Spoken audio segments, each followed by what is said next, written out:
What's up, peeps? We're back. As always, I'm your host, Lee Benson. Thank you so much for joining us for our YouTube edition of the AEW Insider. As always, we got a heck of a show. We got some AEW news, Tony Khan going off on the WWE, the current and full card for AEW's pay-per-view Double or Nothing. We got some WWE news, some New Japan and WWE news, plus, as always, some random wrestling and sporting news. Remember, if you want to win that Bray Wyatt Firefly Funhouse Ringside Collectibles exclusive action figure, you got to stick around to the end of the show to find out how. Plus, I want to let you guys know what happened after I recorded and posted a local wrestling event at a drive-in theater. It was pretty nuts. So make sure you stick around through the whole show. That story's crazy.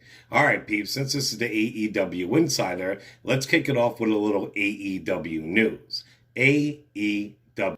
Well, Double or Nothing is tomorrow, this Sunday. Here is the current full card in my predictions. First up, we do have the Casino Battle Royal. It's featuring people such as Christian Cage, Powerhouse Hobbs, Matt Hardy, and more. If you ask me, I'm going to have to go with Cage. I mean, how can you really pick a winner? There are a lot of people in there. There's going to be some surprises. There's a lot of people who definitely deserve to win it, but they won't. Like, I would love to see Powerhouse Hobbs win this match, but as of right now, from what I know who's in there, you got to go with Christian Cage because they want to put him in a championship match and get more eyes on the product. We also have the TNT Championship up for grabs, which is the newly crowned champ Miro versus Lance Archer. Now, Lance Archer is a fucking beast. He should have had a lot of gold on his waist for a very long amount of time by now. I'm so glad he's getting to shine again, but Miro just won this title. I don't see any signs of him losing it yet. It's great they're giving Lance a chance, but he's not going to win.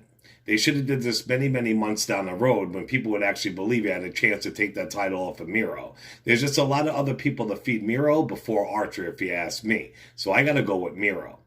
We also have the AEW Tag Team Championships up for grabs, which are the champs, the Young Bucks, versus Jon Moxley and Eddie Kingston.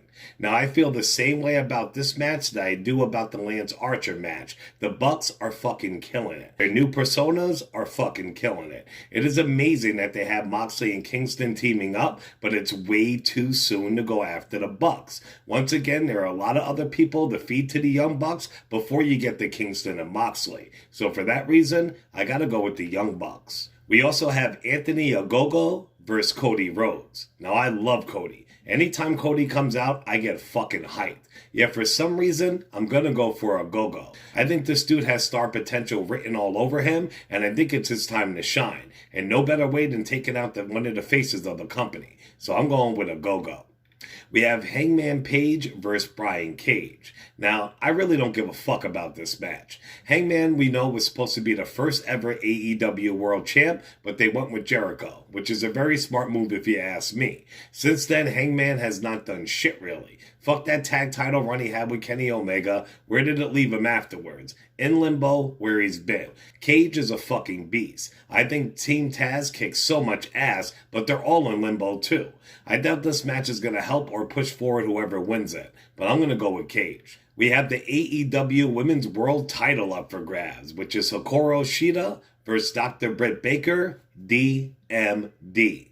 Now, I did not like Shida at first, but she did grow on me. But I had thought for a while now that she's been AEW Women's Champ for way too long.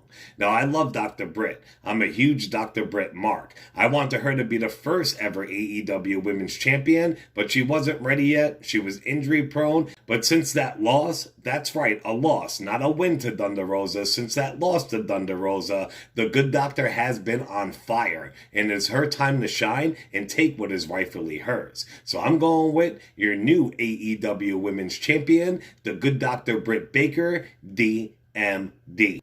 We also have Sting and Darby Allin versus Scorpio Sky and Ethan Page. Now, this match is going to kick ass. Sting and Darby are fucking awesome, but I've been a huge fan of Scorpio and Page since the Indies and other promotions. Just to build this team up and have them have a huge loss like that, it just makes no sense. So a loss will not hurt Darby or Sting, yet a big win can help Scorpion and Page a lot. So I'm going with Scorpio and Page.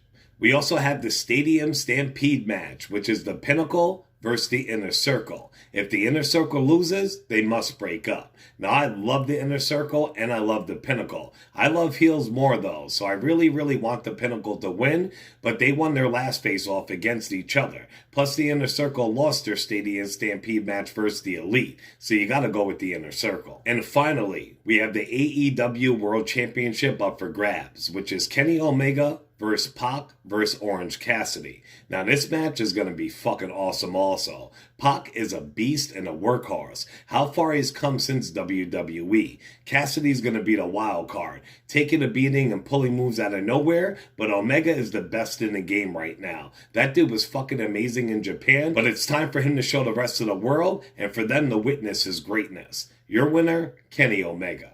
Now, just before I started recording this news broke. AEW announcer Willie Urbina was caught on a hot mic on the Spanish feed on Friday night's AEW Dynamite. Urbina is heard making fun of AEW Women's World Champion Hikaru Shida in a mocking and racist tone. Then Dasha Gonzalez awkwardly laughed and told him to shut up. Urbina continued to mock Shida, and then you hear Thunder Rosa saying, "She speaks English. You're bad."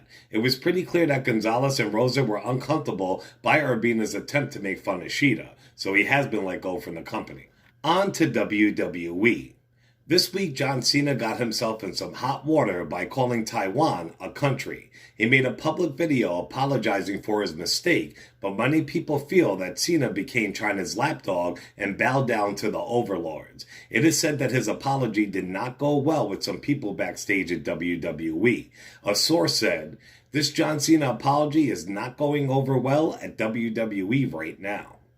Paul Heyman gave some insight on when Brock Lesnar will return. He was doing an interview with Sports Talk 790, and Heyman had this to say. "Asking me about Brock Lesnar is a highly intelligent question, and I commend you on your efforts. However, it's hypothetical. Brock Lesnar does what Brock Lesnar wants to do.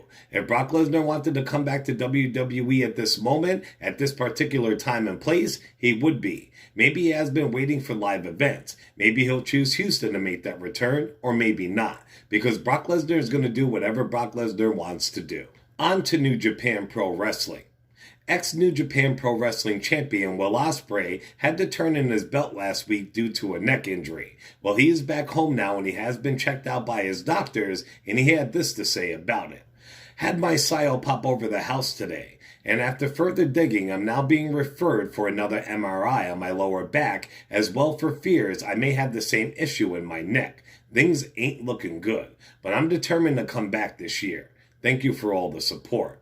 That really upsets me. He is legit one of the top 5 wrestlers in the world right now. He pulls off shit in a ring that doesn't even look humanly possible. If this is career ending, it is a huge fucking loss to the profession.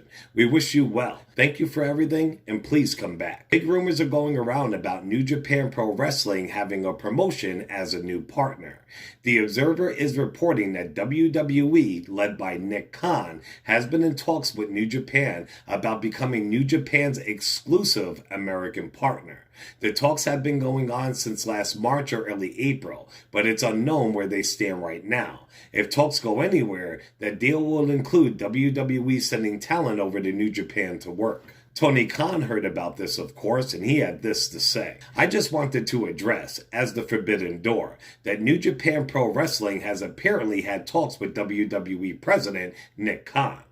Well, Nick, if you've been talking to New Japan for 2 months, you've gotten a lot done. Just in the last 2 weeks, I've had Yuji Nagata, Ren Narita, and Rocky Romero on AEW. I reunited Roppongi Vice. I've had the IWGP US Champion Jon Moxley defend the title successfully on our show, and I have future plans with New Japan for the US title. So you must have really gotten a lot done in 2 months, Nick. In fact, there's only room for one Khan in the wrestling business.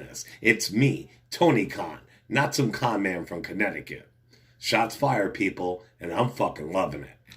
On to some random wrestling and sporting news. While speaking with WrestleZone, Eric Rowan was asked about his current status. Rowan had this to say. "Man, I'm kind of dipping in everything right now. But definitely, I miss wrestling. I miss wrestling in front of people, and now that people are coming back, you can see me pop up in many different places, especially now that everything's starting to open up. People are vaccinated, and it's just very exciting to see people getting back to doing normal things in life. Ex-ECW champ and legend Mikey Whipwreck has stopped doing all live public appearances due to his health. If you do not know Mikey Whipwreck's stuff, definitely go to YouTube and watch it. He was the ultimate underdog in the wrestling world, a solid worker, and we here at the AEW Insider wish him nothing but the best. Now on to my local drive-in story. I went to my local drive-in last weekend. They had 2 nights of wrestling before the movie. It was called Real Rumble 2021. So I bought tickets and I recorded the event for the channel, which tons of people do for events at this drive-in, and they do every day all over the world in general. Well, somebody from that wrestling organization comments to me, not even message to me, he comments on my video on Twitter, asking me to take the video down and then insults my recording equipment. Mind you, I used the DJI Pocket 2, the Creator Pack, and other great equipment, which is the best out right now. It's so tiny because it's the newest. I'm not carrying around a huge 1980s camcorder like the guy was they hired to record the event. So I said to him, do you guys pay the artist for all the music you use during your live event? Were there any warnings when you bought tickets or even at the event itself that you can't record what you paid to see? I have been to and have videos on my channel from AEW, WWE, Ring of Honor, New Japan, Impact Wrestling, House of Glories, and tons of other indie promotions at that on my channel. Never once did I ask to have it removed or get it removed because somebody went to YouTube. I just named were nothing but happy for the free promotion that they get. Yet this guy asked me to take it down. He got butthurt and started slinging insults. Mind you, you go on YouTube and there are hundreds of their videos recorded by people like myself posted there, yet he decides to come at me. I told him next time to let his ticket buyers know that you can't record with their cell phones, their cameras, what have you, which tons of people were doing at both days. And I told him next time if he wanted to hire me for the event, because obviously I'm quicker to edit and upload it than a so-called hired pro. After a little back and forth, he blocked me and he gave thumbs down to all 3 of my videos of that event. Yeah, that was real classy and respectful, you hypocrite. I'll see you all next year.